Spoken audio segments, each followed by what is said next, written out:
Channel beriman dengan logika sehat, channel edukasi Kristen yang diperuntukkan bagi setiap orang Kristen. Salam saudara, puji nama Tuhan. Kembali kita berjumpa dalam tayangan edukasi Kristen. Tayangan yang dikhususkan bagi kalangan kaum Kristiani. Saudaraku, dalam tayangan kali ini kita akan belajar bersama tentang pemilik kebun anggur yang murka. Ini merupakan perumpamaan yang disampaikan Tuhan Yesus yang tertulis di dalam Injil Matius pasal 21 ayat 33 sampai 46. Perumpamaan ini merupakan sindiran bagi pemimpin agama Israel serta kalangan kaum Farisi.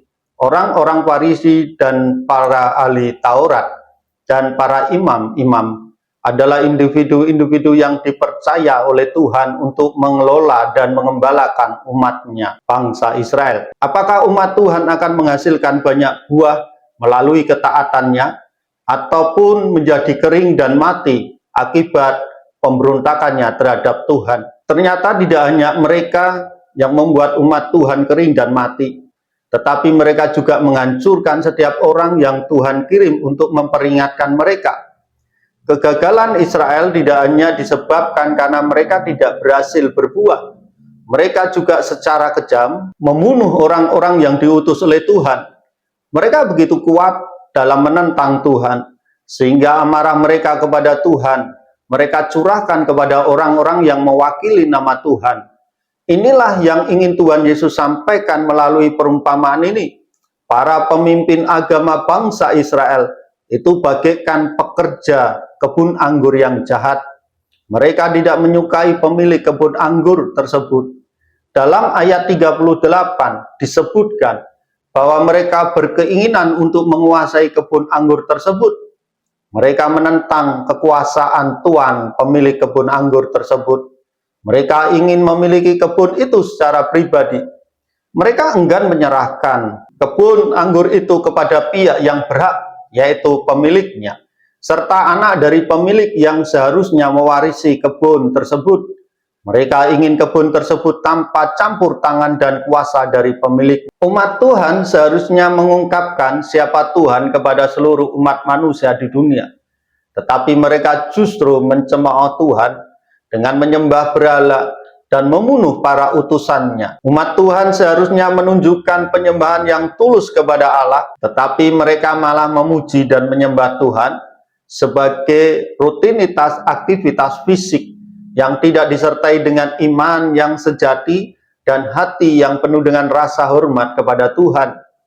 Secara fisik, secara lahiriah, mereka menyembah Tuhan, namun hati mereka penuh dengan kebencian kepadanya. Umat Tuhan juga hendaknya mengungkapkan kebenaran dari firman-Nya yang diberikan kepada mereka. Umat Tuhan seharusnya memahami kebenaran firman Tuhan dan menjadikan kebenaran tersebut sebagai prinsip hidup untuk dirinya sendiri serta untuk disebarkan kepada bangsa-bangsa yang lain. Namun mereka malah mengajarkan dogma manusia, bukan kebenaran dari wahyu. Umat Tuhan seharusnya menjadi teladan tentang bagaimana seharusnya manusia menjalani hidup. Namun mereka justru malah menjadi hancur dan ternoda. Mereka menjalani kehidupan dengan sangat tercela, sehingga menghina nama Tuhan. Kegagalan itulah yang mendorong Tuhan untuk mengutus para nabinya.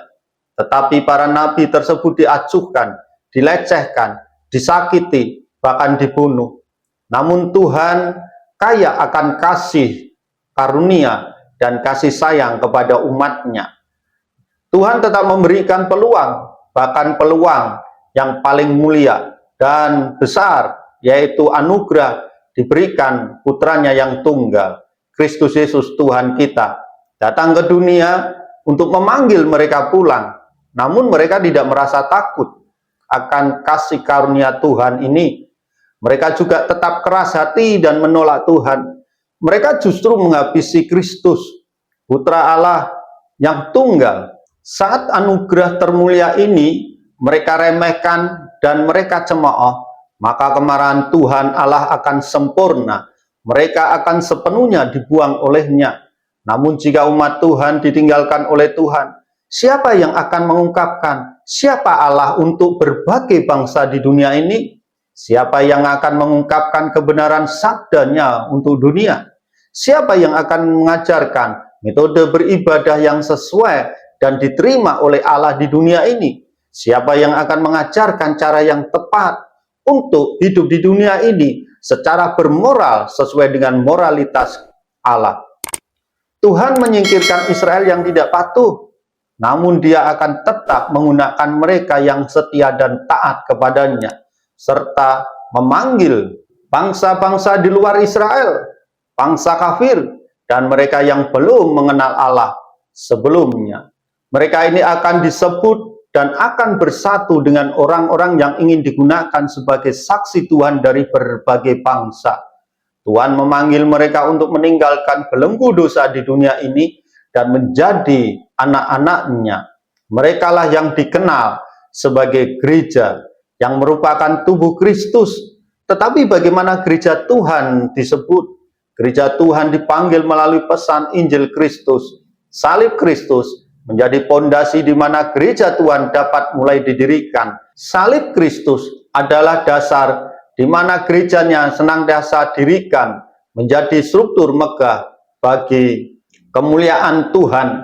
Ini menunjukkan bahwa batu yang ditolak oleh umat Tuhan di masa itu ternyata menjadi batu dasar, batu penjuru untuk membangun umat Tuhan yang sesungguhnya.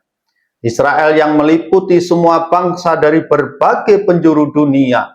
Kristus ditolak dan bahkan dibunuh oleh para pemimpin Israel. Namun kematian Kristus justru menjadi dasar pondasi bagi terbentuknya umat Tuhan yang sejati. Ini adalah tindakan yang luar biasa, sebagaimana yang dinyatakan di dalam ayat 42.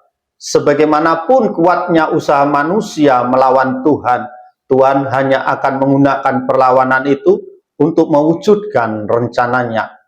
Tak seorang pun mampu menghentikan rencana Tuhan.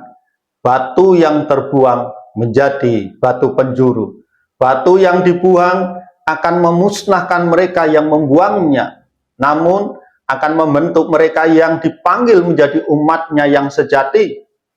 Oleh karena itu, karena gereja dipanggil Tuhan untuk memperkenalkan kepada dunia siapa Allah yang sebenarnya, marilah kita berusaha untuk mengenalnya sebaik mungkin. Marilah kita memahami Allah melalui sabdanya. Marilah kita mengenal Kristus melalui apa yang ditunjukkan Kristus saat Kristus hidup di dunia ini. Selanjutnya, karena gereja juga perlu menunjukkan cara beribadah yang diperkenan Tuhan, mari kita menyembahnya dengan hati yang penuh dengan rasa hormat, tetapi juga mengasihinya dengan sepenuh jiwa kita. Marilah kita beribadah kepadanya dengan rasa hormat dan penuh takut dan gentar. Hendaklah semuanya ibadah kita dilakukan dengan rasa hormat, keikhlasan, dan hikmat.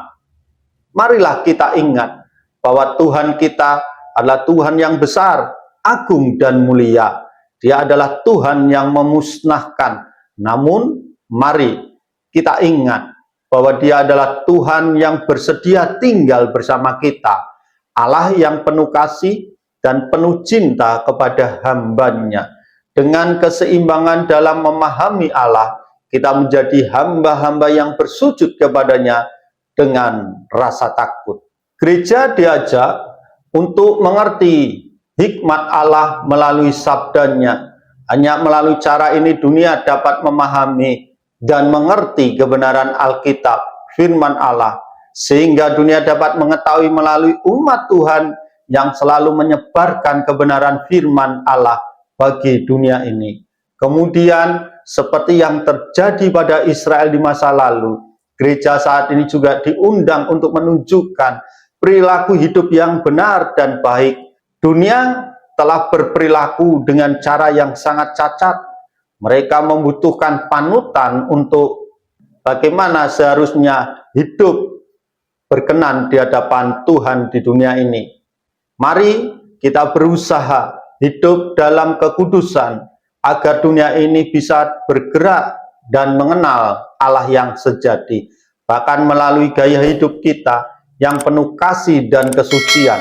Mari ingatlah di mana ketika gereja dipanggil untuk beribadah dengan benar di hadapan Allah yang sejati, bahwa ibadah itu bukan hanya ketika kita ada di dalam gedung tempat ibadah, tetapi di luar ibadah itulah ibadah yang sebenarnya, di mana kita adalah surat tulisan bagi Kristus. Setiap orang yang melihat, yang memerhatikan setiap perilaku, pikiran, dan perkataan kita, mereka ingin mendapati Kristus di dalam kita. Baiklah saudara, ingatlah senantiasa selalu bahwa kita sekarang telah menjadi anak-anaknya yang telah dikuduskan dan diperkenan. Untuk itu, hiduplah sesuai dengan perkataan, pikiran, dan perbuatan Kristus dalam hidupmu. Kiranya Tuhan memberkati kita.